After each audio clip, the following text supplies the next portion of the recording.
नमस्ते भारत। आप सभी लोगों के बीच में एक बार फिर से मैं उपस्थित हो गई हूं। तो निवेदन मेरा सबसे पहले वही कि प्लीज आप सब लोग इस वीडियो को लाइक कीजिएगा, अंत तक देखिएगा, शेयर कीजिएगा और साथ के साथ मेरे यानी आपके अपने चैनल ममता पेन्यूली काले उवाच को सब्सक्राइब करते हुए बेल आइकन को प्लीज जरूर हिट कर दीजिएगा ताकि लाइव की नोटिफिकेशन आपको सदैव मिल जाए जब भी मैं लाइव आऊं, कोई रील या वीडियो अपलोड करूं। चलिए आज फिर से महाराष्ट्र की बात की जाए। आप सब जानते ही होंगे कि इस वक्त भारतवर्ष में झारखंड और महाराष्ट्र में पूर्ण चुनाव चल रहे हैं विधानसभा के, लेकिन उसके साथ साथ विभिन्न राज्यों में उपचुनाव भी चल रहे हैं। जैसे वायनाड की सीट पर प्रियंका गांधी वाड्रा एमपी का चुनाव लड़ रही है केरला में, उनके भाई ने छोड़ी थी, उत्तराखंड में वो सीट मिली थी तो वो लड़ रही है। ऐसे ही कई जगह उपचुनाव चल रहे हैं। लेकिन इस पूरे चुनावी सीजन में सबसे ज्यादा बात जिस प्रदेश की हो रही है, जहां पर सबसे ज्यादा चुनावी तापमान बढ़ा हुआ है, जहां पर सबसे ज्यादा वाद विवाद हो रहे हैं, जहां पर सबसे ज्यादा चर्चाएं परिचर्चाएं सोशल मीडिया और मेन स्ट्रीम मीडिया में हो रही है, वो है महाराष्ट्र। क्योंकि 2019 में जो महाराष्ट्र का चुनाव था वो इतना इंटरेस्टिंग था नहीं है एक्चुअली, मीडिया सोशल मीडिया की दृष्टि से और हेडलाइन काटने की दृष्टि से। क्योंकि एनसीपी तब एक थी, शिवसेना भी एक थी। एनसीपी के मुखिया थे शरद पवार साहब और शिवसेना के मुखिया थे उद्धव ठाकरे जी। लेकिन बीच में जो समीकरण बदले उसके बाद दो दो फाड़ हो गए दोनों पार्टीज के। शिवसेना दूसरी बन गई जिसके हेड हो गए एकनाथ शिंदे जी, जो मुख्यमंत्री भी बने उसके बाद महाराष्ट्र के। पहले उद्धव ठाकरे साहब मुख्यमंत्री थे और वैसे ही एनसीपी अजित पवार के पास आधी चली गई और दूसरी वाली एनसीपी के हेड बन गए मिस्टर अजित पवार। और ये लोग महायुति का हिस्सा हो गए, सरकार का हिस्सा हो गए। और अब जो चुनाव है 2024 का वो इसीलिए इंटरेस्टिंग है क्योंकि शिवसेना वर्सेस शिवसेना और एनसीपी वर्सेस एनसीपी चल रहा है। कार्यकर्ता तो वही है, लोग तो वही है, नेता तो वही है, लेकिन दो धड़ों में दो भागों में विभाजित हो गए। तो कई ऐसी सीट है जहां पर ये लोग आपस में ही भिड़ रहे हैं। भाजपा तो बिल्कुल आप समझिए कि अनटच्ड है और कांग्रेस पार्टी तो खैर छोड़ दीजिए, उनकी क्या ही बात करनी है। राहुल गांधी की खटाखट वाली पॉलिसी के बारे में भी मैं बाद में बात करूंगी। पर सबसे पहले मैं आपको यह बता दूं कि महाराष्ट्र के अंदर भी जो विभिन्न विधानसभाएं हैं उनमें जो सबसे चर्चित विधानसभा है, जो सबसे हॉट सीट है, वो है वर्ली विधानसभा की हॉट सीट, जहां से उद्धव ठाकरे साहब के जो युवराज हैं और उनके जो उत्तराधिकारी हैं आदित्य ठाकरे, वो चुनाव लड़ रहे हैं। आदित्य ठाकरे 2019 में भी वर्ली से यही चुनाव जीत करके एमएलए बने और उसके बाद मंत्री बने।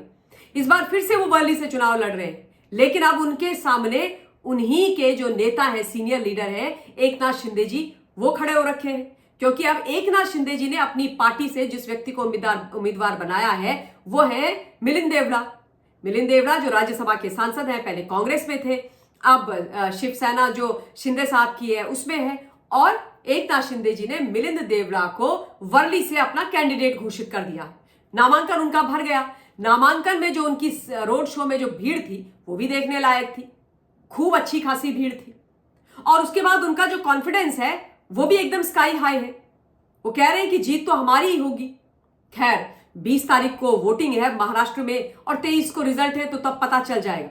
लेकिन जो खबर ग्राउंड जीरो से आ रही है, जो मेरी लोगों से वहां पर बात हो रही है, उसके हवाले से मैं आपको यह बता देना चाहती हूं कि आदित्य ठाकरे के खिलाफ वर्ली वाली जो सीट है उसमें बड़ी नाराजगी है, एंटी इनकम्बेंसी है। लोग नाराज हैं आदित्य ठाकरे से क्योंकि उनको नहीं लगता कि आदित्य ठाकरे को जो काम वर्ली के लिए करने चाहिए थे वो उन्होंने किए। और अब कितनी भी लीपापोती कर ले, लोग कह रहे हैं कि नहीं भाई, वी आर नॉट हैप्पी। उल्टा क्या हो रहा है कि जब एकनाथ शिंदे जी ने सरकार बनाई भारतीय जनता पार्टी के साथ मिल करके, तो उन्होंने वर्ली में खूब काम किए। तो वो कह रहे हैं कि भाई हमारे लिए तो मुख्यमंत्री शिंदे साहब ने काम किया है, तो हम तो उनके कैंडिडेट को वोट देंगे। यानी कि जो डगर है, जो रास्ता है आदित्य ठाकरे का वर्ली में, बड़ा ही मुश्किल है, बड़ा ही टफ है। यद्यपि मैं इस विषय पर ऑलरेडी एक वीडियो कर चुकी हूं, लाइव कर चुकी हूं, प्रॉपरली एनालिसिस करके आपको चीजें मैं सब कुछ गुणागणित बता चुकी हूं, लेकिन फिर भी ये लेटेस्ट है जो डायरेक्ट ग्राउंड जीरो से खबर आ रही है, उसके माध्यम उसके हवाले से मैं आपको बता रही हूं। देखिए, केवल वंशवाद परिवारवाद का प्रोडक्ट होकर के, ठाकरे परिवार के राजकुमार होकर, गांधी परिवार के राजकुमार होकर के, यादव परिवार के राजकुमार होकर के आवश्यक नहीं है कि आप चुनाव जीत जाए। मेहनत करनी पड़ेगी, पब्लिक के बीच में जाना पड़ेगा। यह आज का वोटर है, जागरूक है, समझता है, अपने वोट की पावर को भी जानता है और उनको मालूम है कि किसको चुनना है, किसको नहीं चुनना है। काम वो डिमांड करते हैं और करना भी चाहिए।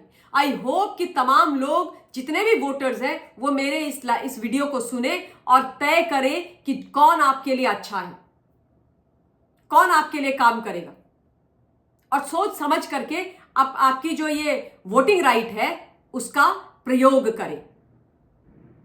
तो इस वक्त एमवे की वैसे ही बहुत हालत खराब है, आपस में उनके गाली गलौज लात घूसे चल रहे। सीट शेयरिंग पर जो तमाशा हुआ है वो तो नेक्स्ट लेवल का हुआ है। अबू आजमी जो समाजवादी पार्टी के महाराष्ट्र के अध्यक्ष हैं, उनसे लेकर के राहुल गांधी से लेकर के और संजय राउत से लेकर के सबने गंद मचाई है। And to top it all, जैसे ये सब लोग कम रह गए थे तो अरविंद सावंत आ गए और उन्होंने जो एकनाथ शिंदे साहब की जो कैंडिडेट बनी है मुंबा देवी से, शाइना एनसी, उनको माल बुला लिया। तो कंगाली में आटा गीला होने का काम कर दिया मिस्टर अरविंद सावंत ने, मतलब लुटिया डुबोने का काम कर दिया उद्धव ठाकरे जी की। दूसरी तरफ एक बड़ी बात अब एकनाथ शिंदे जी ने भी कर दी। उन्होंने मीडिया से कल बातचीत करते हुए यह बोला है कि भाई जब हम एक साथ थे, यानी कि शिवसेना एक थी, अलग नहीं हुई थी, तो कहते हैं तब हमने अपने मुखिया को यानी उद्धव ठाकरे जी को बड़ा समझाने की कोशिश करी कि भाई हमारा तो भाजपा के साथ ही अलायंस था, हमारा वास्तविक अलायंस वही है, उसी अलायंस को महाराष्ट्र की जनता ने मैंडेट दिया है 5 साल गवर्न करने का, उन्हीं के साथ सरकार बनाओ। पर कहते हैं हम तो कार्यकर्ता लोग हैं, हम अनुशासन से बंधे हुए थे, हम चुप रहे। उसके बाद हमने ये भी देखा कि भाई चीजें ठीक होंगी, लेकिन ठीक नहीं हुई। और जब शिवसेना खत्म होने की कगार पर आ गई, उसके बाद हम लोग अलग हो गए, क्योंकि हमारे जो विधायक थे वो बड़े अनहैप्पी थे। और अनहैप्पी इसलिए थे क्योंकि परम श्रद्धेय, परम आदरणीय हिंदू हृदय सम्राट बाला साहब ठाकरे जी की जो मनस्थिति थी, जो उनका विचार था, जो उनकी आइडियोलॉजी थी, उसको धता बताकर, ठेंगा बना करके उद्धव ठाकरे ने कुर्सी के मोह में आकर उस कांग्रेस के साथ हाथ मिला लिया, उस कांग्रेस के साथ जाकर के वो मिल गए, जिससे बाला साहब जी कहते थे कि भैया मैं कभी कुछ भी हो जाए, कोई राजनीतिक, कोई किसी भी प्रकार का साझेदारी नहीं करूंगा। और ये बात मैं आप लोगों को 1000 बार बता चुकी हूं। वो यही कहते थे कि आई विल शट शॉप, मैं अपनी दुकान बंद कर दूंगा, लेकिन मैं कांग्रेस के साथ नहीं जाऊंगा, मैं शिवसेना का कांग्रेसीकरण नहीं होने दूंगा। और वास्तव में उद्धव ठाकरे जी ने यह बहुत गलत किया और शिव सैनिक इस बात से बड़े रुष्ट थे। हम जैसे लोग, मुझ जैसे, जो बाला साहब ठाकरे जी के लिए भर भर के सम्मान मन में रखते हैं, हम भी आहत हुए थे और मैं आज भी आहत हूं। और वो भी मेरा उनके मतलब उद्धव ठाकरे जी के प्रति नाराजगी का एक कारण है कि आपने ऐसा क्यों किया। बाला साहब जी से ऊपर कोई नहीं है भाई, आपने उनकी विचारधारा, उनकी सोच को एक कुर्सी के लिए ठेंगा क्यों दिखाया। और उसका खामियाजा भी इस वक्त ऐसा लग रहा है अभी समीकरणों के माध्यम से कि उद्धव ठाकरे जी और उनकी शिवसेना को भुगतना पड़ सकता है। तो ये तमाम समीकरण थे जो आप लोगों के बीच में रखने थे। तो अब मैं इस वीडियो के लिए अपनी वाणी को विराम दे रही हूं। आप लोग अपना पॉइंट ऑफ व्यू जल्द से मुझ तक भेज दीजिएगा और फिर से मैं आपसे मिलूंगी। Till then take care of yourself. जय हिंद, वंदे मातरम।